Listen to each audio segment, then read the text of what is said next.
हम मौजूद हैं सोनीपत में और ज़िला सोनीपत में मेयर का चुनाव होने जा रहा है। काफ़ी प्रत्याशी चुनाव मैदान में हैं। भारतीय जनता पार्टी के जो उम्मीदवार ललित बत्रा जी भी चुनाव की दौड़ में हैं। उन्हीं से हम चर्चा करने दिल्ली से सोनीपत पहुंचे हैं। बात करते हैं क्षेत्र के विकास और कौन से मुद्दे लेकर ये चुनाव मैदान में उतरे हैं।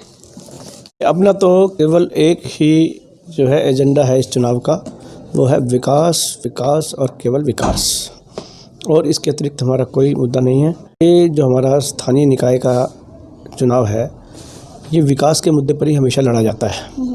आप भी पुराने पत्रकार हैं, आप भी जानते हैं। इसमें हमने जो अपना एक रोल मॉडल डिफरेंट स्टेट्स में निगम का बनाया है, उस रोल मॉडल को यहाँ पर कैसे बने। वो हरियाणा के अंदर भी रोल मॉडल हमारे पास पंचकुला, गुड़गांव सिटीज़ हैं। हम उसी तर्ज पर इसको डेवलप करना चाहते हैं, और जिसके लिए जो केंद्र सरकार से निगम में पैसा आता है, हरियाणा सरकार से पैसा आता है, निश्चित रूप से हमारा एक ही एजेंडा होना भी चाहिए कि हमें निगम में सिर्फ और सिर्फ विकास का ही काम सोचना चाहिए। जी, जो वर्तमान विधायक हैं उन्होंने काफ़ी नारियल तोड़े हैं विकास के लिए, जैसे चौपाल हुआ, सौंदर्यीकरण हो गया, पार्क निर्माण हो गया, सामुदायिक भवन हो गया। तो इसके आगे जो कमियां हैं कई गाँवों के अंदर जो काम पूरे भी नहीं हुए हैं और काम और होने भी बाकी हैं। देखिए, हमारे माननीय मुख्यमंत्री जी ने बड़ा स्पष्ट कहा है कि चाहे कोई विपक्ष का विधायक है या पक्ष का विधायक है, उन्होंने हर क्षेत्र में पूरा विकास करने के लिए पैसा बराबर दिया है। पर अभी तक जो विकास अब वो नारियल फोड़ रहे हैं, वो हमारे माननीय मंत्री जी पिछले नारियल फोड़ चुके हैं। सिर्फ अखबार की खबर बनने के लिए झूठे वो जो है नारियल फोड़ रहे हैं। जब वो नया कोई काम करें तो हमारा उनसे प्रार्थना है कि वो नए विकास के लिए नारियल फोड़ें। जो पुराने हमारे किए हुए काम हैं शुरू, उसका नारियल फोड़ करके अपना नाम लेना चाहते हैं, तो मैं ये समझता हूँ उनको अपनी आदत को इसमें सुधार करना चाहिए। जी सर, व्यापारियों के बड़े मुद्दे हैं, टैक्स वाला मुद्दा जो है, प्रॉपर्टी टैक्स और अभी तक यहाँ पर नगर पालिका थी, निगम नहीं था, तो उसके अंदर आय का स्रोत जो होता है वो सिर्फ हाउस टैक्स ही होता है, और निगम के अंदर केंद्र से पैसा आता है डेवलपमेंट के लिए। तो अब निगम बनेगा, केंद्र से पैसा आएगा, तो हाउस टैक्स के बारे में भी सोचेंगे, उनको कम करेंगे और ख़त्म करेंगे, क्यों नहीं करेंगे। सर, प्रॉपर्टी टैक्स भी है एक। देखिए, टैक्स चाहे कोई भी हो, देखिए मैंने आपको बताया ना कि पालिका के अंदर जो है जो भी टैक्स आता है उसी से डेवलपमेंट होती है। पर अब हमारे पास पैसे की कोई कमी नहीं रहेगी, चाहे वो हरियाणा सरकार का पैसा हो, केंद्र का पैसा हो, तो हम डेवलपमेंट करेंगे ना, क्या दिक्कत है। और उसमें हाउस टैक्स भी मुख्यमंत्री से बात करके जो बेस्ट रास्ता होगा वो निकालेंगे। जब से जनसंघ बना, जनसंघ से भारतीय जनता पार्टी बनी, तो हमारा एजेंडा है कि अंतिम पंक्ति में बैठे हुए व्यक्ति का, अंत्योदय का, हमने उसका उत्थान करना है। हमने देखा है कि जो नक्शा पास होते हैं, जो फ्लोर बनते हैं, उसमें बड़ा करप्शन होता है।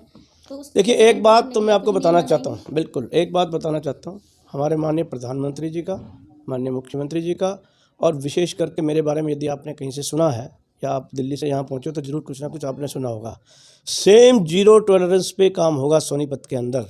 इस बात को मैं अधिकारियों को बता चुका हूँ, और अधिकारियों को भी मेरे बारे में पता है। उनको यहाँ करप्शन करने का कोई मौका हम देंगे नहीं। अटल सेवा केंद्र हमारे बन चुके हैं और पूरे देश में बन चुके हैं। हम अटल सेवा केंद्र के माध्यम से पब्लिक को अफसरों के पास जाने ही कम देंगे। सारा हम अटल सेवा केंद्र से करने वाले हैं ना, और पोर्टल से होने वाला है, ऑनलाइन होने वाला है। किसी का 1 रुपया लगना नहीं। किसी ने कोई सर्टिफिकेट बनवाना है, किसी ने कोई अपना कार्ड बनवाना है, राशन कार्ड बनवाना है, ऐड कराना है, कोई नाम कटवाना है, सब हमारे अटल सेवा केंद्र से होगा। और वहाँ पर तो रिश्वत लेने का कोई काम ही नहीं है, और बिल्कुल फ्री ऑफ कॉस्ट। कल परसों एक अटल सेवा केंद्र का उद्घाटन किया है, और उसमें अपने अपने व्यक्ति बिठाए हैं जो सारे इस प्रकार के काम करेंगे।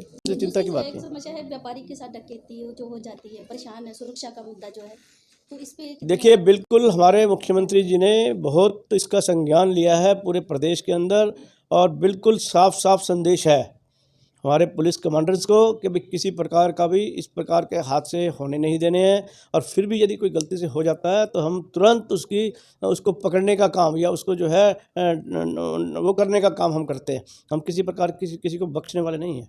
विकास का मुद्दा ही है हमारा, चाहे वो गांव का हो चाहे वो शहर का हो। 13 गांव हमारे से जुड़े हैं, उनको हम शहरों से भी बढ़िया बनाएंगे, क्यों नहीं बनाएंगे। नई नई योजनाएं केंद्र की ओर से भी आती हैं, तो उन सब कामों को हम पूरा करेंगे ना, और अच्छे से करेंगे। और पूरी सोनीपत की जनता को मुझ पर पूरा विश्वास है। और एक बात, सोनीपत में यदि कहीं भी आप चर्चा करेंगे तो इतना ज़रूर आपसे कहेंगे कि भाई ललित बत्रा जी इस प्रकार के व्यक्ति के जो बेईमान नहीं हैं, और सबको साथ लेकर के कार्यकर्ताओं को चलते हैं। अब चुनाव भी जो है मेरा पूरा पार्टी लड़ रही है, मेरा उसमें कहीं इन्वॉल्वमेंट नहीं है। हमारे जिला के अध्यक्ष मोहनलाल जी बैठे हैं, मतलब पूरी की पूरी टीम जो इस काम में कर रहा है। आज हमें बड़े आनंद होता है कि हमारी पार्टी सक्षम हो गई है कि कार्यकर्ता चुनाव लड़ रहा है। ये थे ललित बत्रा जो उम्मीदवार हैं यहाँ से भारतीय जनता पार्टी जिला सोनीपत से। वक्त है विश्वास का, सोनीपत के विकास का, ये जो नारा लेकर ये चुनाव मैदान में है। अब आने वाला समय ही बताएगा, जब ये जीत कर आएंगे तो जनता के जो उम्मीद है उस पर कितना खरा उतरते हैं। राजधानी संदेश के लिए